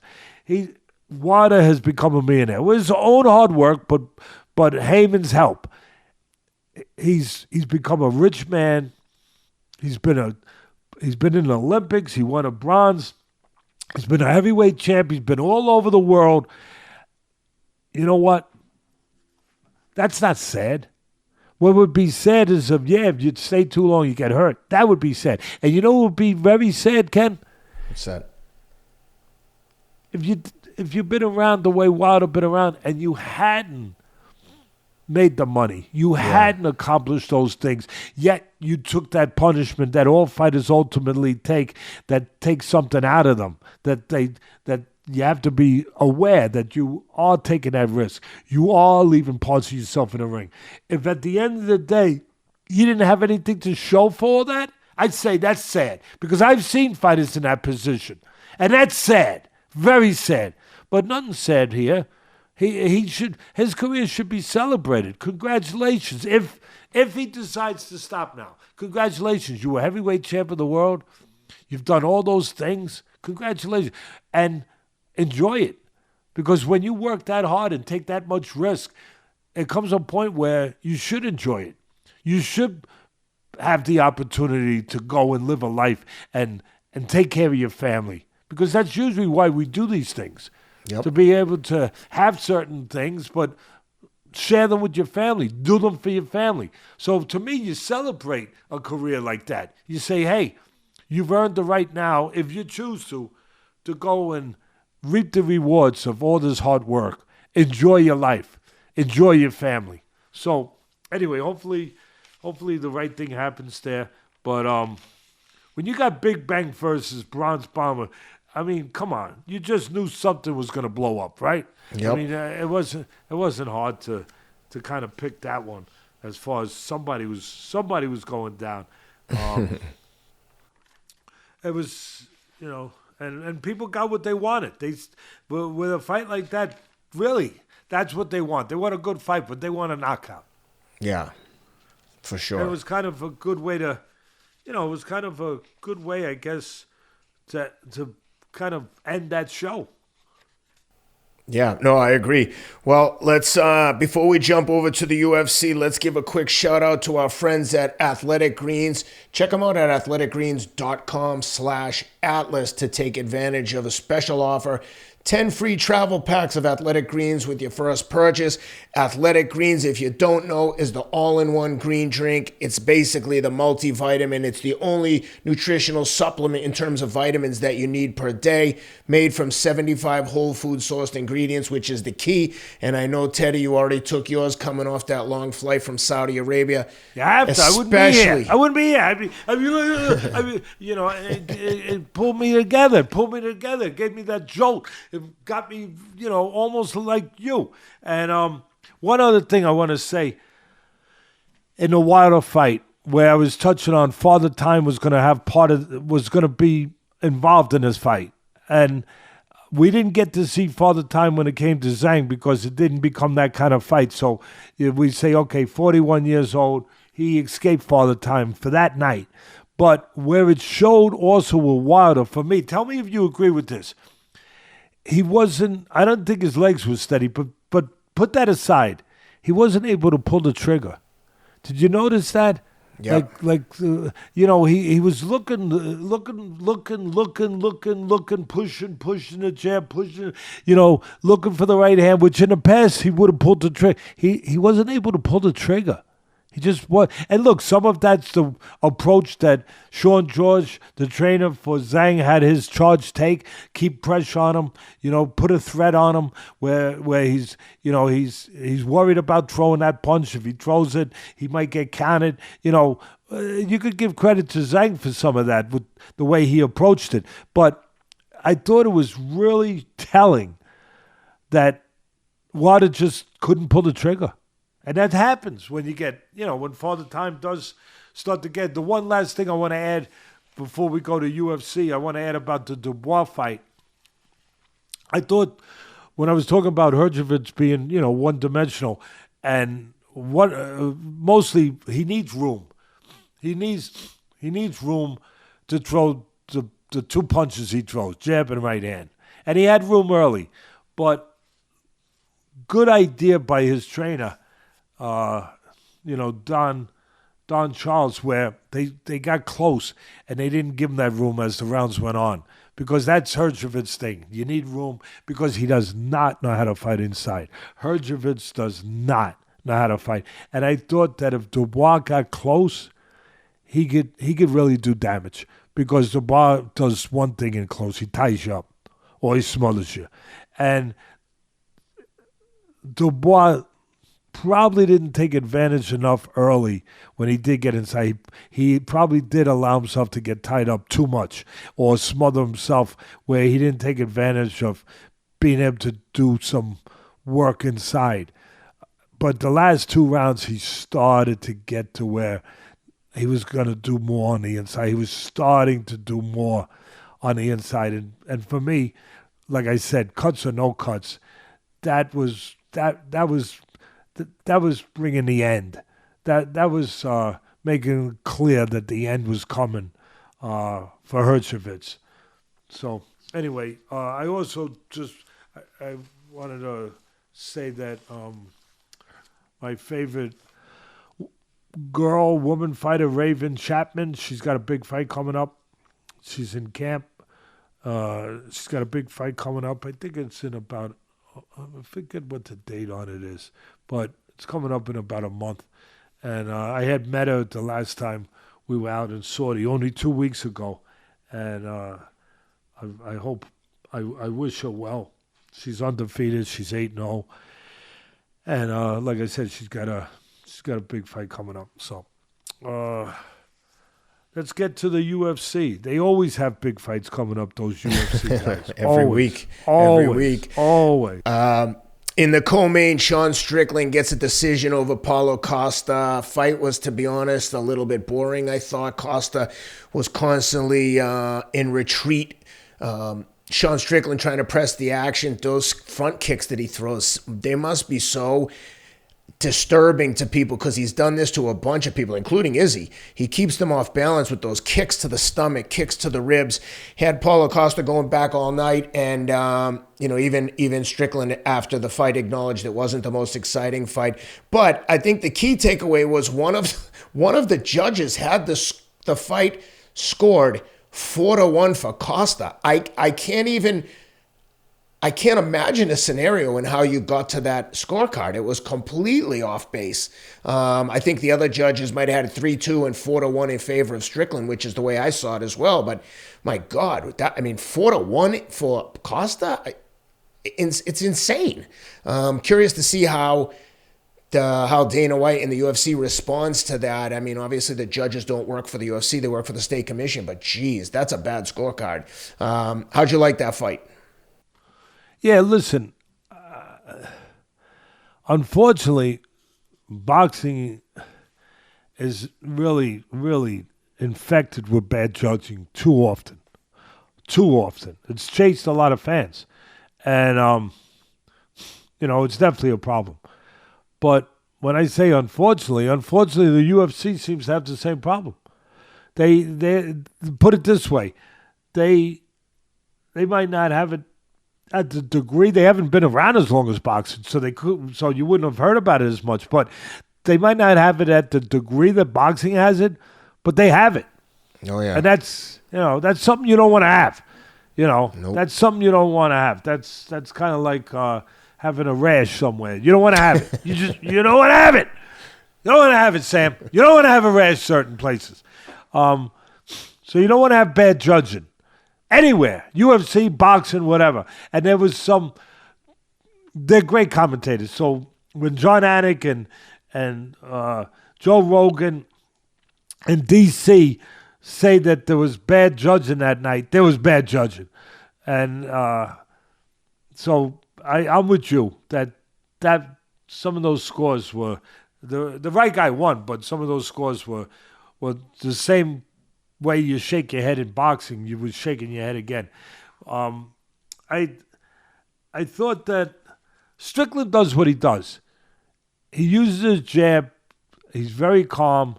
He's got a good jab, an accurate jab, a consistent approach, a consistent defense of being able to control range, block shots, parry shots with his hands. He's got it down pat. That's his ID. That's him. You're going to beat him, you better take his jab away and, be able to penetrate that defense that way. You better understand what you're dealing with. He's very calm. He's very consistent that way. I like him. I know a lot of things he says and stuff. I like him. He's honest. He's up. He tells you he's come from a tough background. I am so glad he's made it. That's the great thing about sports. That's the great thing about boxing. That's the great thing about the UFC. You can come from terrible background, and you know what? These sports can save you. They can give you an alternative to maybe the violence that you were involved in or the difficult things that you were involved in. They can give you an alternative. They can give you an out. And they can make you better people along the way. Not only richer, which is nice, but better people. People that actually can add to society. And I like Sean. I like the way he's straightforward. You touched on it. He said not a good fight, boring fight for. So he's very, he's not phony about it. He's very upfront. First of all, someone's got to teach him to cut the ring down a little bit because he kept following Costas. That's what made it more monotonous. That it wasn't a barnstorming fight. It wasn't a house on fire. But it was effective. He was effective. He was efficient. He was using the jab. He was controlling the tone of the fight. Strickland, right? Yep. And he's controlling space. He's using his jab. He's setting the table. Once in a while, he eats with the right hand. Not a lot, but he was setting the table with the jab. Again, controlling the rhythm of the fight with the jab, but he was following him. He should have moved to his right and walked him into right hands once in a while just by meeting. He was forcing Costas to go to his right, with Costas' left, which is the right of Strickland. Just step over one, anticipate. Step over and meet him with the right hand. Just step over, throw the right hand. Step over, throw the right hand. And you're going to wind up catching him, walking him into it. That's something that maybe he could have done a little bit more. No doubt Costas gave away the early rounds. He was defensive. He was kept on his back foot. He was, Strickland was being the boss.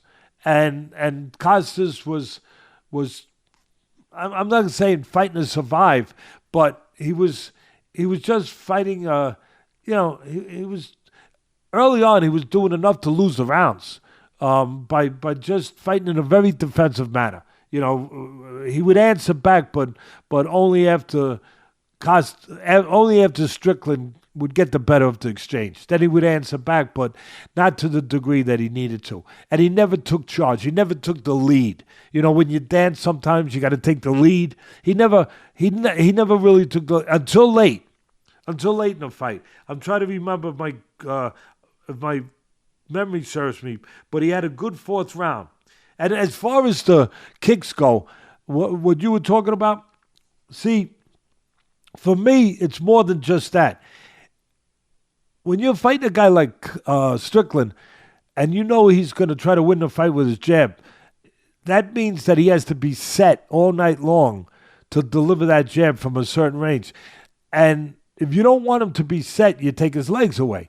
In boxing, we do it by going to the body. You don't want a guy to move on you all night. You go to his body. You take the air out of the tires. You don't want a guy to stand there where he's planting weight on his both feet, his front leg, using a good dictating jab. Well, you want to take his leg away. So I thought it was kind of smart, almost brilliant by Strickland that he was doing two things. He knew that Costa was going to try to take away his leg with leg kicks, so he used his front kick to keep him from doing that, to keep him off balance where he couldn't have his way to attack the legs of Strickland. But he also did something else that was really kind of cool. It was different. It looked kind of quirky, but he kept picking his feet.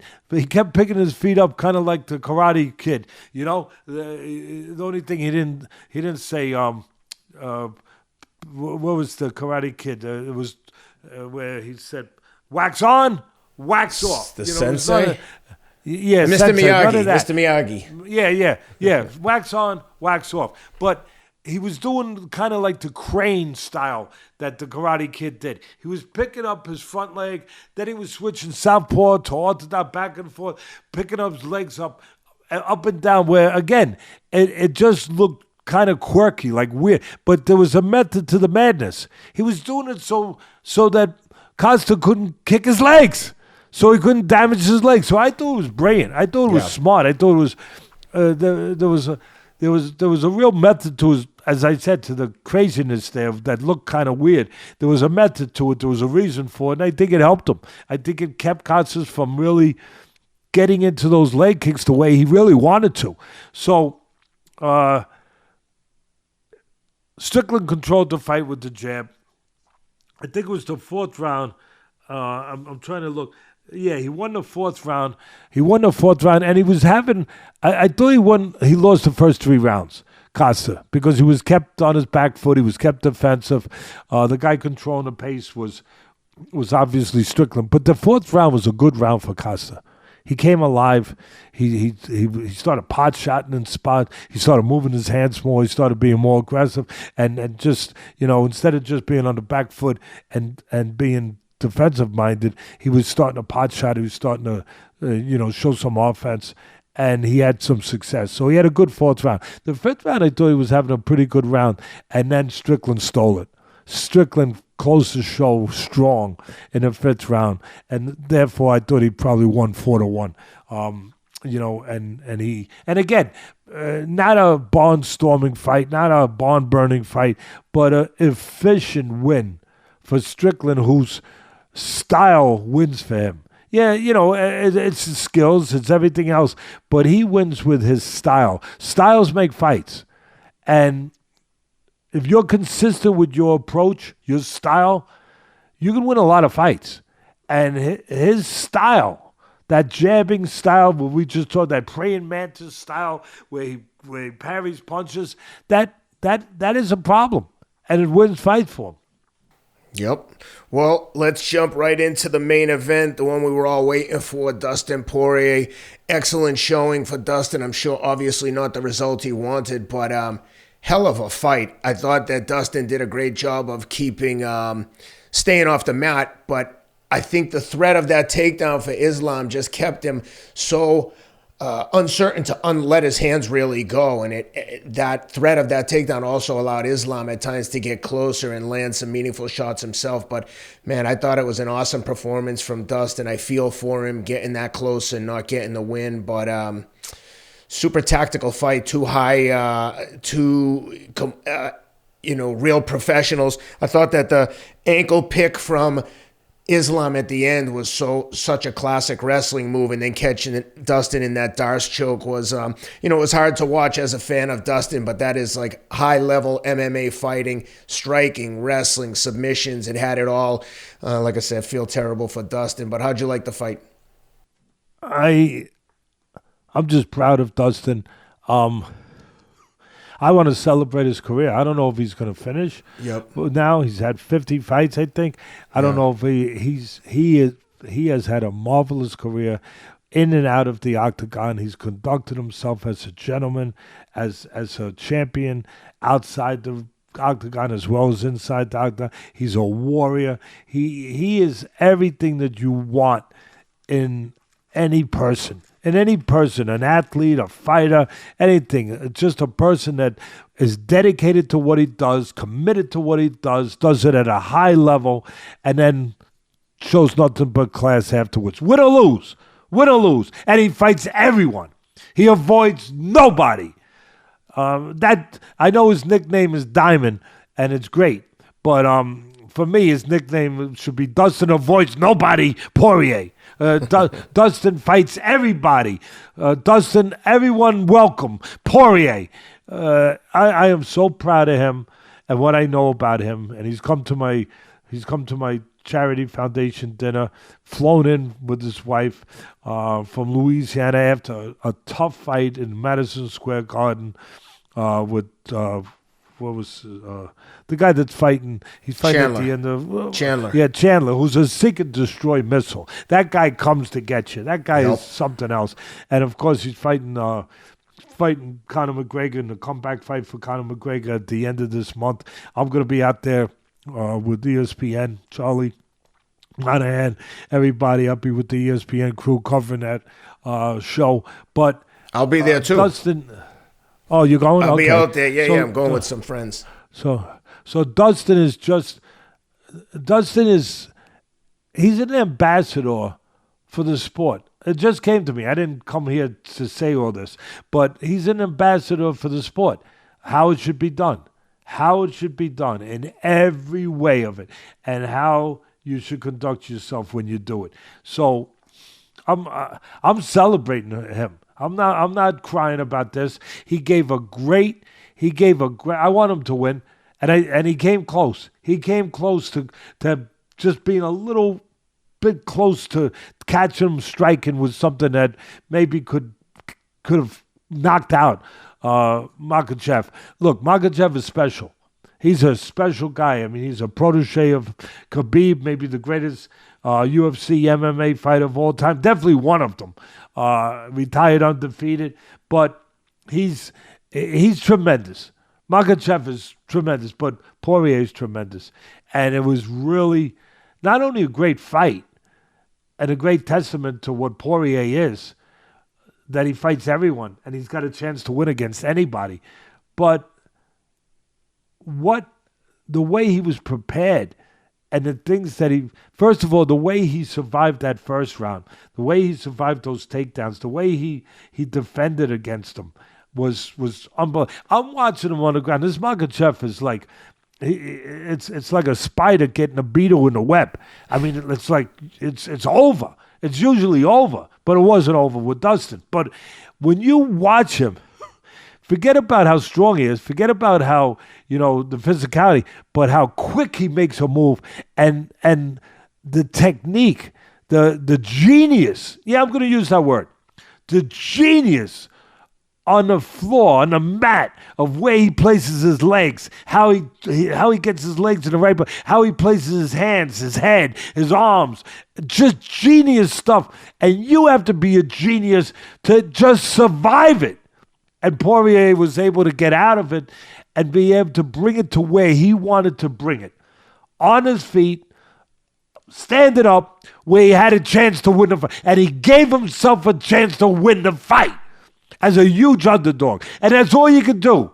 Give yourself a chance to win the fight. And Poirier gave himself a chance to win the fight by surviving those takedowns all the times during the night that he did, and then being able to strike. He's a great striker. He's a great puncher. He's a great counterpuncher, and he's a great finisher when he hurts you. And he came close. He was doing some really good work. Look, Makhachev, it was a close fight. It was a contested fight. Yeah, I know he got the finish. I understand. But it was a contested fight up to that point. I gave the second round real close. First round, of course, was all Makhachev. We don't have to talk about that.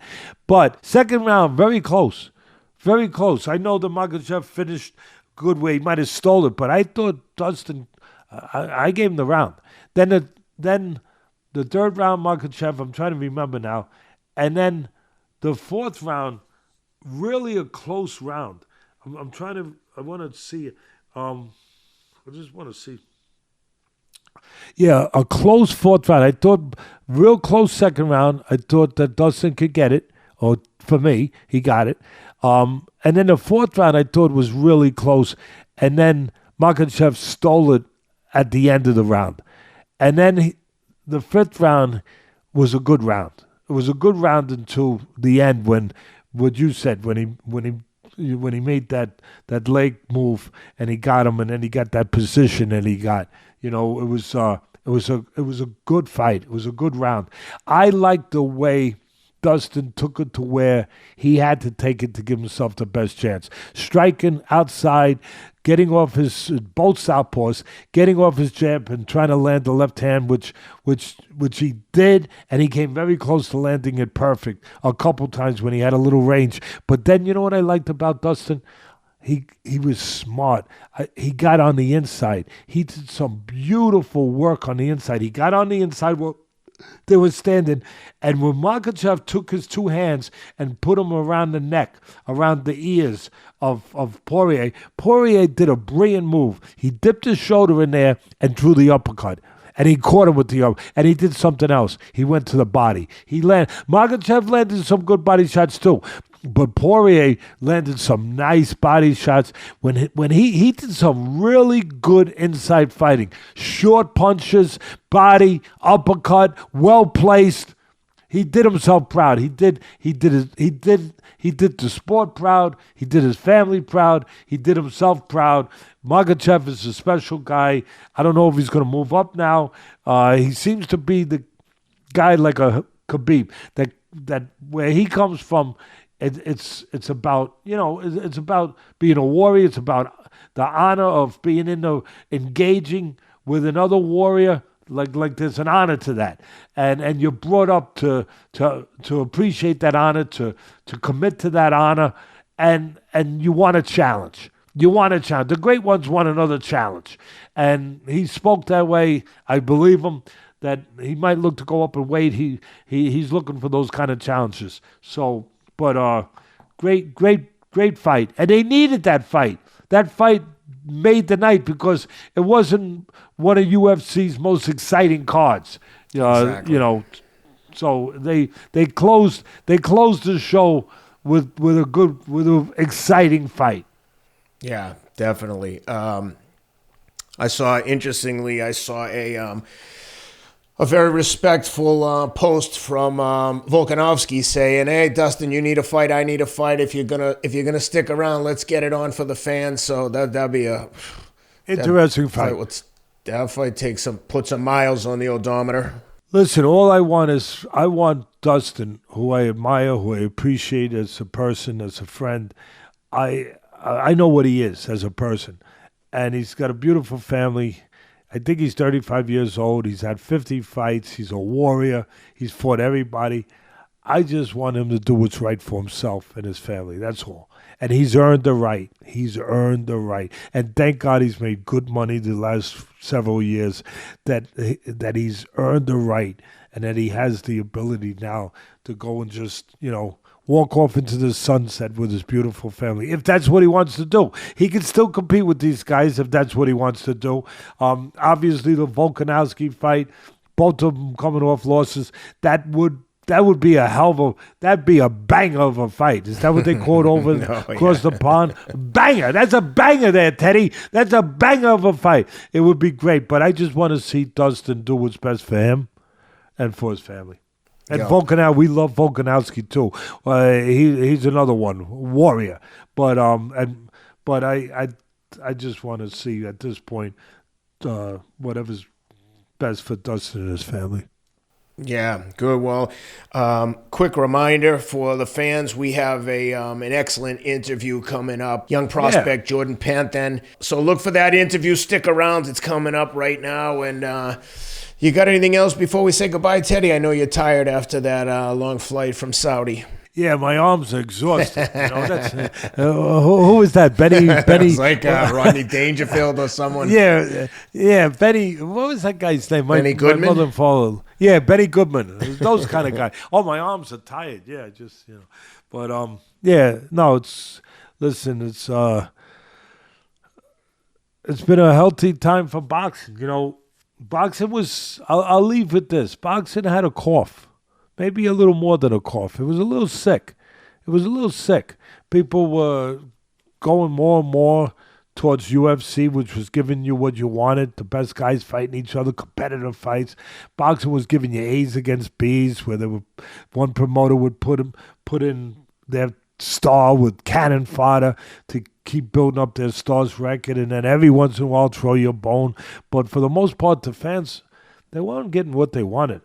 And the fans weren't happy, and the sport wasn't feeling healthy. It was feeling like it was becoming less relevant. And this sport always deserves to be relevant. It's the greatest sport in the world. It's been around longer than any sport in the world, so it should always be relevant. But it was when the fans don't get what they want, they're not going to be happy. And the sport then is not going to be healthy. And then all of a sudden a doctor came along. And whoever expected this doctor to come from the Middle East? Whoever expected a doctor named Turki al-Sheikh to come from the Middle East and give the patient just what the patient needed? A boost, an injection, not of adrenaline, not of B12, but an injection of good fights, an injection of bringing together the promoters and saying, hey, we're going to put your guy, and we know that you were over there, he was over there, you weren't coming together. Now you're going to come together. I'm going to give you a reason to come together. I'm going to give you the incentive to come together and give the fans what they want and the sport what it needs. And the sport has been healthy the last 6-7 months. Been a lot out, and it's going to continue that way. It looks like it's going to continue. That's good news. Yep. And that's a wrap for this week. Teddy, get some rest. Guys, thanks for tuning in. Like I said, stick around for the interview with Jordan Panthen. And we'll be back next week per usual with all the action. Please like and subscribe to the video if you're watching it on YouTube. It takes 2 seconds, and we appreciate the support. Have a great week, everybody. Thanks for being with us. Welcome to The Fight with Teddy Atlas, presented by Dynamic Striking. I'm Ken Rideout, joined as always by the voice of all combat sports, the legend Teddy Atlas. And today we've got a special guest, hot young prospect, Jordan Panthen. Thanks for being with us. Thank you, Ken. Thank you, Teddy, for having me. Oh, it's great to have you, Jordan. You're 8-0 with 7 KOs. Let's get that right. Is that right? 8-0, 7 knockouts? Yes, sir. And, yeah, I'm glad to have you on the show. And I've talked to you once before when you were on my Pro Box show with Paulo and Chris, and I automatically love 4 things about you that I would say to our audience. Number 1, that you're a patriot, and you even wear the American flag on your shorts, and of course you go by the name The Patriot when introduced to the ring. And number 2, your people are keeping you, what I think is the best way to bring up a young prospect, are keeping you really active, keeping you fighting sometimes you fought every month, every 2 months, every 3 months. I think one time you even fought twice in a month. So I think that's the best way you can bring up a fighter. The more often they get in the ring, the quicker they get calm, the more they improve, the quicker they can get back to the gym, work on what they did wrong, get right back in, while at the same time they're getting used to that environment, a difficult environment to get used to, being calm in chaos, being, like a fireman. The more fires he does, the more calmer he gets in his place of work, which is the fire. And you have to get calm in that place. And number 3, I love your style. You're aggressive. You're fan-friendly, as I like to say. And one of your favorite punches, maybe it is your favorite punch, the left hook to the liver. One of my favorite punches. Nothing better than seeing somebody that dedicates themselves to the body. It can be the most effective punch there is. And also the other thing I would say is that you you talk about being a patriot. Can you talk about that and about all of the things I just mentioned? Staying busy in the ring, your style, your background. Just can you expand on it a little bit and let the fans get a little bit of a feel for you? Yeah, of course, Teddy. Staying busy is a huge thing. Me and my manager and my team, we were on the same page of that. We're looking to get 6, maybe 7 this year. My 3rd one is coming up shortly. So we're on track to do that this year. Being a patriot is no act, is who I am. And I feel like it's not represented in boxing. You see it maybe in UFC. And besides that, you don't see it really in any mainstream sports. And there's fighters from America who don't really represent America the way I do. And I wear the American flag on my shorts every time I fight, no matter what. I'll never change my trunks like fighters do. I'll wear it, represent it, hold my head high every single time. Because I love this country, and I'm going to represent this country, not just being that dude represented, but also with skills. I find myself very skillful, high level. I find myself getting to that high level and representing America on that stage to the full front, wearing on my chest, no apologies. My father, was in the military 40 years, but, besides that, I'm just a true patriot. I didn't serve in the military. My father served, but, at the end of the day, it's just something I believe in and something I'm going to do. And I think it's it's just who I am. It's easy for me. Yeah, I love it. And we need more of it nowadays, to be quite frank with you, with everything that's going on in this country that you see, whether you want to see it or not, it's right there to see when you put on the news channels. But where did your father serve, or what service was your father?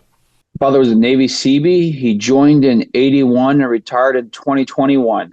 Still working for the government today as a retired civilian, but he served 40 years. Yeah, he toured all over, but he was deployed to Afghanistan in 01 and Iraq in 04. But he deployments all over. I grew up in upstate New York. So cool thing about it, my dad was active when he first joined. I wasn't born in 96. So Guam, Italy, Mississippi, wherever he was active duty. But by the time I was born, he was reserves. So I grew up in upstate New York, around the Poughkeepsie area. And so I didn't really travel too much until I was about 13 years old. I moved to Hawaii as my dad went to reactive. Because back in 01, 04, he's got recall from reserves, went to war, and came back. We didn't have to travel. And he came back to, his life. But in 09 and 10, he went back to active. And then he's in Hawaii for 6 months, then it was 9 months, then it was a year, then it was 5 years. Okay, I'm moving out. And then that's how I got to Hawaii. I went to high school there. And and that's where I started boxing. So everything happens for a reason. So other than that, I probably would never have started boxing. So I grew up from a small town that boxing wasn't a thing, I just played all the regular sports that you play in school. Where in Hawaii did you live? There's a lot of good fighters from Hawaii, most notably probably Max Holloway recently. Yeah, I lived not too far from Max Holloway, even from Waianae, Hawaii. I was from Kapolei, Hawaii, which is the town right over from him. So maybe like 20 minutes from him. But I'm on the west side of the island. So, the farthest west you can go is Waianae. The right next stop is Kapolei. So I was right there on the west side, yeah. Do you have a relationship with Max? I do not. We grew up with different coaches and whatnot. It's very tight-knit over there. Yeah. He just won a big fight, obviously, in UFC 300. Yeah, I'm sure you're aware of that. And, I was watching, yeah. Yeah, it was pretty wild, right? I mean, the way he finished it, the theatrics that he added in there, the drama, pointing to the canvas with 10 seconds left and getting the knockout stoppage over a really good fighter, a tremendous fighter. I believe your next fight is scheduled for June 20th with Miguel Hernandez, who, like you, is also 8-0. Is this expected to be a bit of a step up for you, Jordan?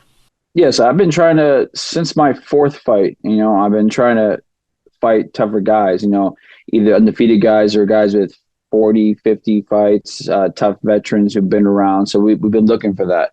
And, there's been a lot of times where I couldn't get fighters that I want who don't accept fights or turn me down. So, but yes, it's really a tough fight. He's also undefeated, 8-0, 6 knockouts. But nonetheless, I plan on going on there, putting on a dominant performance, and I'm going to get him out of there one way or another. So that's how I see it going. But I see that a tough fight. But as people see me when I fight tougher competition, and it doesn't spar when I spar better guys with not, my level rises as well too. So I'm excited to put on a skillful, dominant performance, and that's what I see coming. What is the projected schedule with you and your team as far as moving into 10-round fights, the next level of competition? Have you guys talked about that? Yeah, I mean, honestly, I was looking for this fight to be a 10-round fight. We had another opponent before this one, but if that fell through and then the 10-round happened, and it just became easier to make this another 8-round fight. So, I mean, soon. If it wasn't this fight, I mean, if you ask me, it's going to be the very next fight. I thought this fight's going to be a 10-round fight. So, if you ask me, it should be the very next fight after this one should be 10-round fight. So I feel like we're right there. This is my third one on the year. We got 3 more. If you ask me, 3 more 10-round fights, and I feel like every single fight will be a step up in competition each time for the remainder of the year. Any particular names that you're looking at that you could throw out there?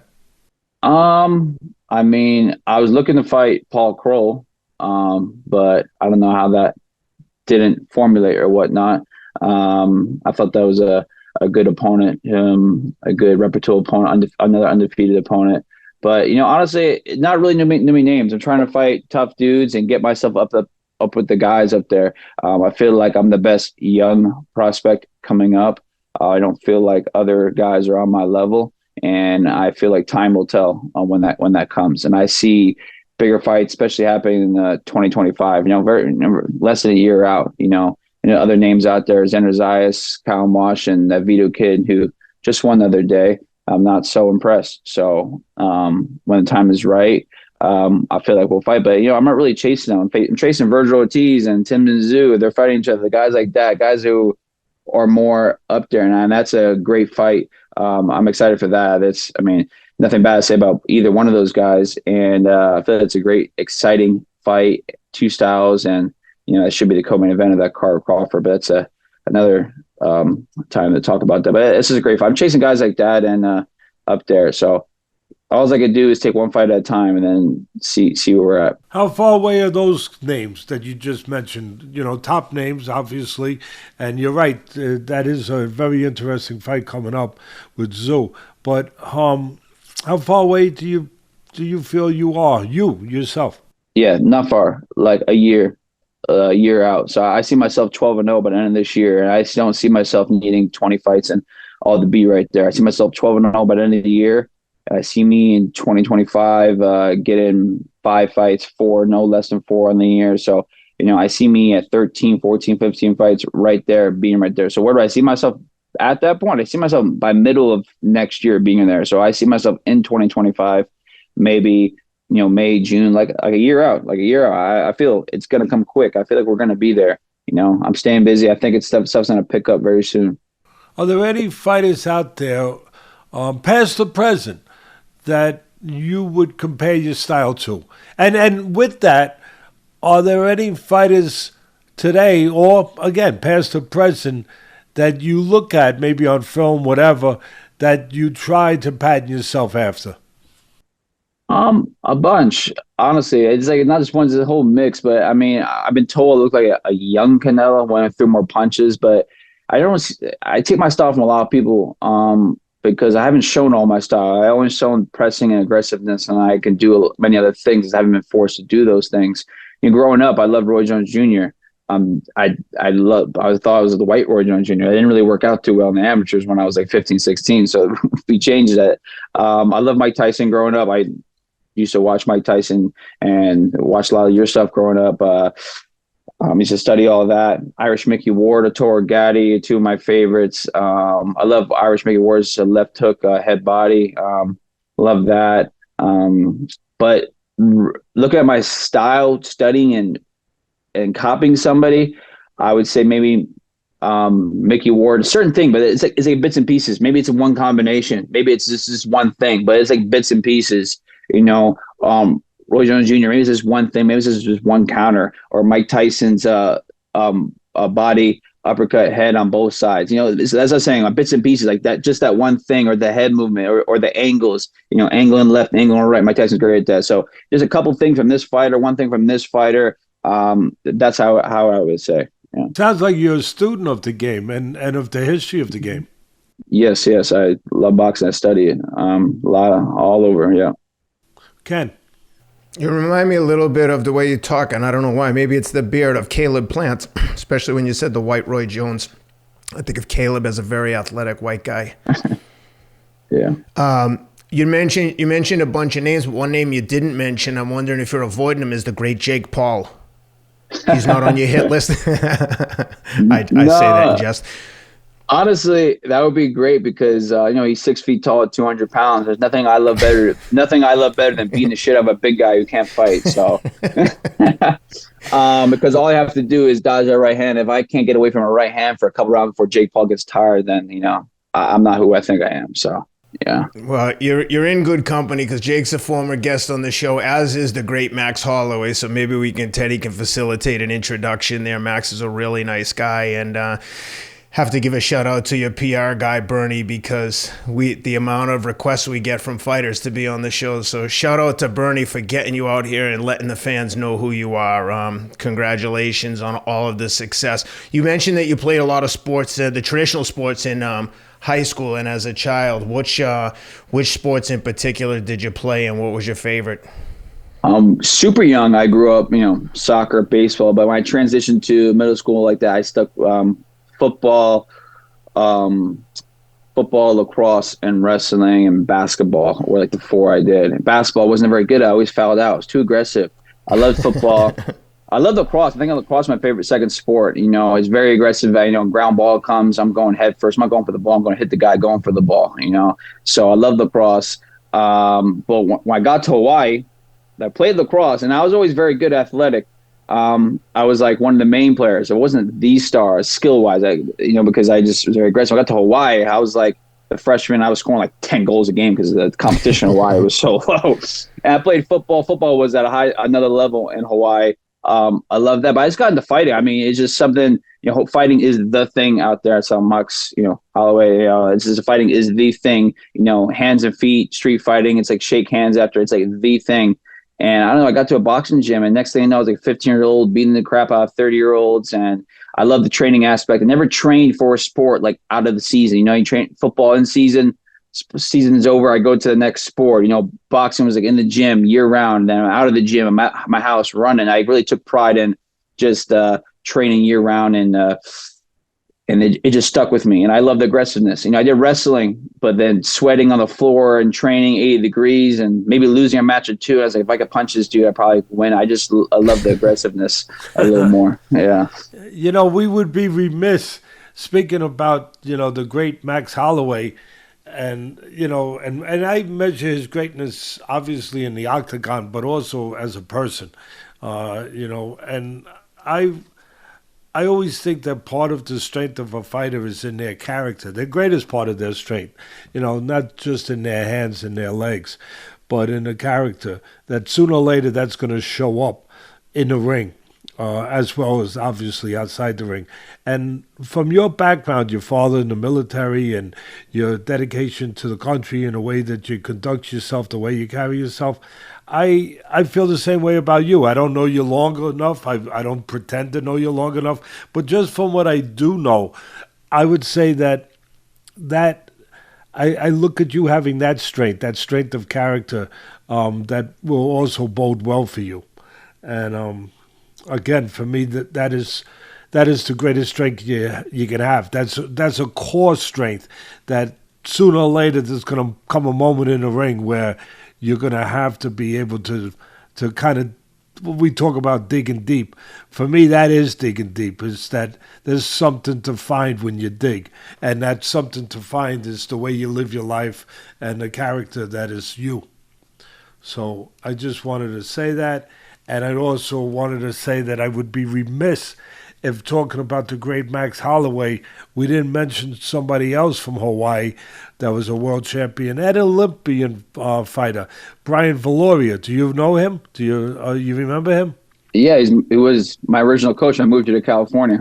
Oh, wow. Wow. He trained me for my pro debut. Yeah, he trained me for my pro debut, and I trained them for about a year. Now that's how I got to Brickhouse Boxing in California, was that Hawaii connection. When I first left, when I knew I was leaving Hawaii, I was going to Vegas or I was going to California. I checked out some gyms, some coaches, and Brian Viloria brought me to Brickhouse, and that's how I got there, from the Hawaiian Punch. I'm glad. Yeah, the Hawaiian Punch. He was, I believe, help me with this, but I believe he was a bantamweight champion of the world, and obviously he was an Olympian. Either bantamweight or a little below bantamweight. He was a 4-time world champion, so I think he was at 2 different weight classes and 2 in each. If could be wrong, but I know he's a 4-time world champion. And I know there's at least 2 weight classes. Yeah, if I'm gonna guess, Ken's gonna look it up for me. But if I'm gonna guess, I'm gonna say probably junior bantam and bantam, somewhere around there. And then an Olympian. I don't remember the year that he was an Olympian. 2000. 2000? Yeah. You had a good coach. You had a terrific coach to begin with. Who's your coach now? Julian Chua also trains Zurdo. From Santa Monica? He trains at Brickhouse too, at Brickhouse Boxing Club. Yeah. Okay. He was at Churchill in Santa Monica, right? He coached our friend Mike Lee. Yeah, he was at Churchill. Yep. Yeah, I love really Mike. Good guy. Brian Valorian was light fly and flyweight. Yeah, light fly and fly. So below bantamweight. I knew he was a small weight class. Obviously, he unified WBA, WBO flyweight championship, and he also won the WBC and the IBF light flyweight. Hell of a fighter. Hell of a career too. Hell of a career. Holy shit! He won a bunch of junior national titles. Well, he's an Olympian. When you're an Olympian, you're winning all that stuff. But if I remember correctly, he had a real competition going with, I don't know if he fought him 3 times, 2 or 3 times with a fighter. I'm trying to remember the name. Chewy, and I think they were involved in the first $1 million purse for somebody at that weight. I'm trying to. Do you remember that, Jordan? I do not. I can't remember the name. I'm trying to remember who it was. He had a nemesis, a guy that they fought a few times, and they were great fights. And I believe they were involved in the first time that kind of money was brought to that weight class. I don't know if you could find anything. Yeah, there. I don't see numerous sets multiple times opponents, but I'll find it. And as far as lacrosse, you're playing lacrosse. You know who the greatest lacrosse player was, right, Jordan? No, enlighten me. You're gonna know now. Jim Brown, the great football player. I didn't know you played lacrosse. Yeah, he was the greatest lacrosse player for Syracuse. He played it, but he was probably the greatest lacrosse player. Well, not probably. He was the greatest lacrosse player ever because he actually changed the rules in lacrosse.